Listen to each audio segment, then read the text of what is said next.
মামা ভালো আছেন? আলহামদুলিল্লাহ ভালো আছি। তো মামা আজকের যে আমরা ট্যুরে মাধবকুণ্ড আসলাম ইকো পার্কে, তো সেই সম্পর্কে আপনার কাছে কিছু জানতে চাই আর কি।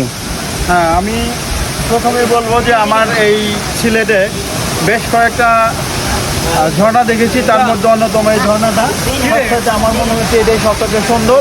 যারা দেখে না তাদের সাজেস্ট করবে এখানে আসার জন্য। এটা না দেখলে আসলে একটা অভাব থেকে যাবে। আর যারা ভ্রমণ পিপাসু যারা আছে আমি তাদেরকে বলবো যে না, ঘুরতে আসলে এই সিলেটের মতো জায়গা দেখতে হবে, যেটা আল্লাহ প্রদত্ত জিনিস। এটা আল্লাহর প্রতি একটা আস্থা বাড়বে, মনের দিক থেকে ইমানটা অসত্য হবে। আমরা অনেক সময় দেখা যায় ওই বিভিন্ন ড্রিম হলিডে পার্ক, ওই স্বপ্নপুরী পার্ক বিভিন্ন জায়গায় বিভিন্নভাবে দেখতে যাই, আসলে সেটা তো কৃত্রিমভাবে তৈরি করা। তো এই জিনিসটা একদম ন্যাচারালভাবে কি সুন্দর, অসম্ভব সুন্দর। আমার মনে হয় মাটির থেকে প্রায় 2700 ফিট গভীরে আছি।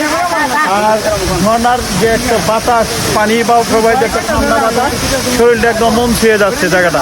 তো মামা আপনি কয়দিনের ট্যুরে আসছেন? আমরা এখানে 2 দিনের জন্য আসছি। আজকে সারাদিন ঘোরাঘুরি শেষ করে সন্ধ্যার সময় আমরা সেই মানিকগঞ্জের উদ্দেশ্যে রওনা দিব।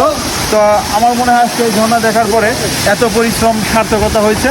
তো সেই সাথে আমার একটা সহপাঠী ছিল নাইম চাচা, ক্যাশিয়ার, অবশ্য সেই ওখান থেকে উদ্যোগ নয়, সাথে থাকলে আমার ভীষণ ভালো লাগতো।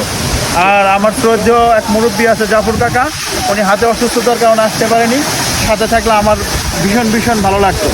তো অসংখ্য ধন্যবাদ মামা আপনাকে। ধন্যবাদ, সবাই ভালো থাকবেন।